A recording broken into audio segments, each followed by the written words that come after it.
My 40F, elderly mom, 70F, has been ill for quite some time and is on hospice. She was living in an independent living place where it was all elderly people in apartment type units. She has been living there for about 6 or 7 months and made a few casual old people friends but mostly kept to herself, so I thought. A couple weeks ago my boys and I were visiting my mom. We live right down the street and visit often, when a woman walks up to us with my mom. I extended my hand to introduce myself to this woman when she dismissed the handshake and instead went in for a hug and said, "Oh, I only do hugs for family and we're pretty much family." Okay, a little weird coming from someone I've never met before, and also never even heard a single mention of her, but I pretty much brush it off thinking to myself that she's probably just really lonely or something. I asked my mom about this new friend and she just says that they met there at the old people place and she's been a really good friend to her. Great, I love when my mom has friends, it's important to have friends. But this woman just keeps giving me weird vibes and I can't pinpoint why. A few things that seem odd to me. 1. My mom is moving to a more traditional apartment complex this weekend and this new friend liked the new apartment complex so much that she decided to move to the same place as well. Her apartment isn't ready yet, but she'll be moving to the same complex as my mom next month. 2. She apparently bought my mom's dog a "I have the world's best Auntie" sweatshirt for Christmas. They had known each other for maybe 2 months at that point. 3. She called the other day too. I don't really know why, I guess to give me her phone number and more formally introduce herself to me. She talked about doing a lot of caretaking stuff for my mom. "Oh, I can manage her medications for her if you want," so I replied that while I appreciate the offer, there's a lot of controlled medications and hospice prefers to keep minimal people involved in the medicine stuff and that taking on caretaking responsibilities for a friend can get exhausting, so it might be best for them to just focus on being friends rather than her wearing herself out trying to take care of her. She immediately went to my mom and made it sound like I was shit-talking my own mom, saying how she's just an exhausting person blah blah. When I confronted new friend about going to my mom and relaying our private conversation in a totally twisted way, the friend lied and said that my mom had grabbed her phone and read it all in the text messages. It was over the phone and not at all via text messages. When I pointed out there were no texts, she just kind of stumbled and I dropped it because I knew it wouldn't get anywhere. 4. Every time I talk to my mom on the phone I can hear this woman telling her what to say or adding comments in. And none of it is outwardly worrisome things, but it feels like I can't have any conversation with just my mom. I'm a very trusting person who generally tries to see the best in people. And this woman has not given me any concrete reasons to doubt her intentions and has in fact been very friendly and polite to me in all of our interactions. Nonetheless, I can't shake this feeling that there's something wrong here. I sat my mom down yesterday and had a conversation with her about my feelings towards this new friend, and she didn't get defensive at all but disagreed with me and said that her new friend is just being kind and offering to help with stuff because she knows my mom is not the most organized of people and could use the help. I begged my mom to please be cautious and to take the friendship slow and to keep it simply as a friendship and let me, her actual family, handle caretaking stuff.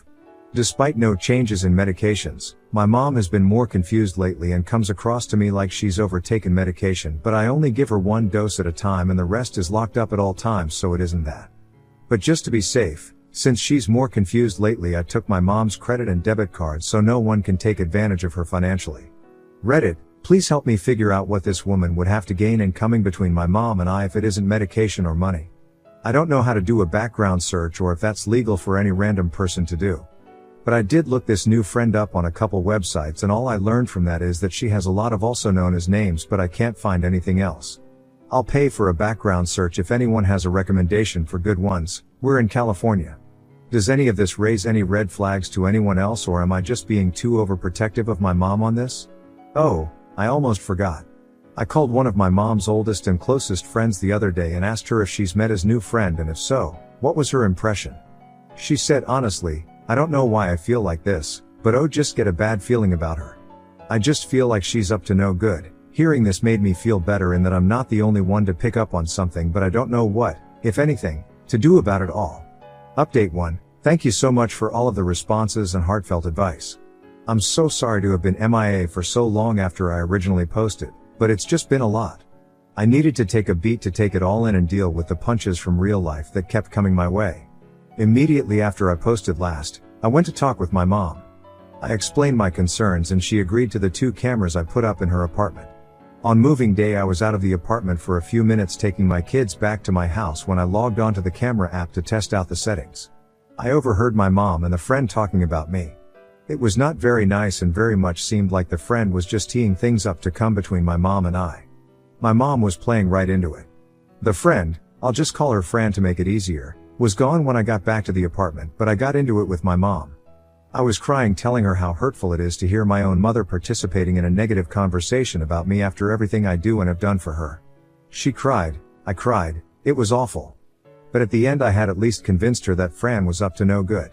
Mom agreed to create some distance between her and Fran, and she immediately told Fran that her behavior towards me was not going to fly any longer and all talk of anything to do with me was off limits. Fran seemed to understand and blamed her behavior towards me on some flimsy excuse that I didn't buy for a second. All was calm for a week or so when one morning I called my mom to check in on her, only to find out she was with Fran out running errands. When I pushed for more information, I uncovered that Fran had taken my mom to the bank so that my mom could obtain a new debit card. Fran very much knew I had taken my mom's debit card, with my mom's blessing, because my mom was having episodes of increased confusion and wasn't aware of who or what she was spending money on, because my mom had forgotten she had given me her previous debit card. That was the final straw for me. That night I sent Fran the following text message. Hi, Fran, Mom told me about you guys going to the bank today to get a card, and I just wanted to let you know that I know my mom appreciates your friendship, but that I do not appreciate your getting yourself involved in things you have no business being involved in. Mom and I have her finances under control between the two of us, and we do not need any assistance getting her squared away, no matter how well-meaning. She's asked me to take her card again, the new one, and has put me as the main account holder so I can be sure she has access to what she needs but that no one else does. I want to believe you're coming from a sincere place of just wanting to help my mom, but it complicates friendships greatly when you get into financial territory. I handle all of my mom's finances and medical stuff, and it's working for us that way. My mom very much appreciates having you as her friend, but she doesn't need a caretaker. I've got that covered. If you sincerely want to be her friend, you need to take 10 giant steps back and check yourself regarding how you are coming across to me. Because from my perspective it very much looks like you are dancing precariously close to the elder abuse line, and I'm sure you wouldn't want me to get the authorities involved here, but that's exactly what will happen if things continue down this path. Fran responded with some BS reply akin to, oh my word. I would never take advantage of anyone, and I just wanted to help your mom blah blah blah. Oh, and I think you and I have gotten off on the wrong foot, daughter, which is my fault, but I'd like to start over again. More blah blah blah. I never replied to Fran further, and she has, shockingly /s, not really reached out to my mom since. I believe she is due to move into the apartment complex this weekend though, so we shall see if she pops back up out of the woodwork. I think she understands that I see through her attempts to come between my mom and I, and that she'll need to focus her efforts to scam people somewhere else. I notified my mom's hospice nurses and her social worker as well. I also bought a really super cool medication dispenser. I won't name it because I'm not plugging anything, but feel free to reach out to me if anyone has family members that they need some help managing medications for. It's expensive and probably cost prohibitive for a lot of folks, but it has been a game changer for me to keep my mom's medicine safe and organized. That is locked and syncs up to an app, so I get notified every time it dispenses a medication. That made me feel much better about Fran not having any access whatsoever to my mom's prescriptions, but the trip to the bank showed me exactly what Fran was after. I notified the bank that if Fran is with my mom, they are to contact me immediately. All in all, I think most of you are correct. Fran was using my mom for money, or she was trying to, but luckily I caught it before much damage was done. I think I've made my position on Fran clear to her, which is why she is staying away. I think I still need to contact the independent living facility about my concerns with Fran, because, I swear I'm not making this is, my mom says that Fran is going to be working at the independent living facility after she moves out. And I don't want her being in a position to take advantage of anyone else. Thank you again to everyone who replied and reached out to me with resources and/or advice. I read every reply, and I actually read a number of them to my mom as well. It really helped her to see Fran for who she really is. Update 2, Sep 30, 2024. Thank you to those who keep checking in with me asking how my mom is doing and if there's any updates. My mom is still on hospice and doing okay, all things considered. She has her good and her bad days, but she has been mostly lucid lately, and I'm grateful for that. F has been mostly MIA, thank goodness, ever since I told her, in no uncertain terms, to beat it. The only time I have heard from her since was when my mom's phone wasn't working and F called me and left a message wanting to know if my mom was okay. I left her on read. So that told me that my mom hasn't cut her out completely, although she tells me she has. But I have, with my mom's blessing, taken control of any avenue F could possibly use to take advantage of my mother. I alerted the hospice nurses and social worker, and I let F know that I had done that as well. My mom also finally made some better friends who live nearby, and they also help keep an eye on her for me. I did not go to the police as I didn't feel I had a case to do so, but I did let F know I wouldn't hesitate to do so if given reason. If F comes back around my mom or gives me any reason to think something is up, I'll update you all to let you know. But as of now, my mom is safe. I handle all her medication as well as her finances, so no one can weasel their way in to try to take anything at all away from my mom. Thank you to everyone for your care and concern. Comments where Op has replied, Snoo Suggestions 8483, they want her pills. Oop, I thought the same thing, which is why I locked them up tight. My mom agreed to a camera right over her dispenser so we can keep eyes on her medications at all times. The machine I got her is pretty cool too and alerts me via text if the machine door is ever opened. Not that it could be because it has a passcode on it that even my mom doesn't know. So there's lots of safeguards in place to ensure no one gets into any of her stuff at all. Next story, Dad refused to give his blessing and handed my fiancée 2 rejections, then cut contact. Now he says he'll only come to my wedding if I don't let my stepdad walk me down the aisle. I, 23F, got engaged a few months ago to my fiancée, 21M. We're over the moon, but my dad refused to give his blessing, and now he's not only boycotting my wedding, but also cutting off all contact with me. The worst part? He's taking his whole side of the family with him. I'm starting to wonder if I'm the bad guy here. Let me explain. I've never been super close with my dad. My parents divorced when I was a baby, and I barely remember them being together. My mom remarried when I was 4, and my stepdad has been a solid father figure ever since. My mom had 80% custody, so I grew up mostly with her, my stepdad, and my brother. We all got along great. As for my dad, we had a decent relationship, but it wasn't deep. He lived 2 minutes away from my mom's house, and I saw him once a week and every other weekend. When I turned 18, I stopped visiting as much, but we'd still have dinner together occasionally, maybe once or twice a month. The issue, my fiancé, let's call him Arch, and I started dating when I was 22 and he was 20. We met at a youth group and quickly became best friends. I know it seems fast to some, but when you know, you know. I can't imagine my life without him. Before proposing, Arch wanted to ask for blessings from both my mom and stepdad, as well as my dad. My mom and stepdad were thrilled and gave their blessings immediately. My dad, however, wasn't as cooperative. He dodged Arch for weeks, despite being retired and having plenty of free time. When they finally met, my dad came prepared with 2 printed letters, one for Arch and one for me, stating that he would not give his blessing. He didn't even let Arch ask the question before handing over the letters. He also scoffed at the fact that Arch asked for my stepdad's blessing, calling it ridiculous. Arch defended my stepdad, but the damage was done. He came home upset, and after some prying, he told me what happened. I was hurt and felt disrespected, especially with how he dismissed my stepdad's role in my life. After cooling off for a few days, I met my dad at a park to talk things out. It didn't go well. My dad told me he wasn't coming to the wedding, and neither was his side of the family. I asked him directly, if I get engaged, you won't come to the wedding? He flat out said no. I then asked, if I go through with this, are you saying you want nothing to do with me? His response? No sweat off my back. That's when I lost my composure. I was holding it together until that point, but his indifference hurt me deeply. He insisted we needed to wait 2 more years to get engaged, and maybe then he'd reconsider. He ended the conversation by saying he wouldn't pay for the wedding or be involved in any way. A few days later, Arch proposed. It was perfect. Our families, minus my dad and his fiancée, were there, and it was a magical night. We posted about it on social media, and while we were showered with congratulations from friends and family, there was complete radio silence from my dad's side. I started second-guessing myself. Maybe I had been too hasty? Maybe I was in the wrong? So, I reached out to him. I texted a heartfelt message, telling him I wanted him at my wedding, that he's my dad, and I wanted him to walk me down the aisle. His response? He asked for my email. Confused, I gave it to him. A few hours later, I received a long, emotionally charged email. He accused me of disrespecting him and ruining what should have been a special time between a father and daughter. He said Arch and I were responsible for the destruction of our relationship and that it would take enormous effort to repair things. His final words were, but you got exactly what you wanted. My mom, stepdad, and Arch's family are all supporting us. My mom and stepdad have offered to pay for the wedding since my dad backed out. Wedding planning has been fun, but this whole situation has me questioning whether I really am in the wrong.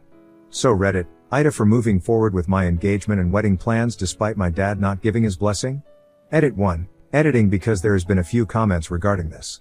Money is not an issue for him or his side of the family.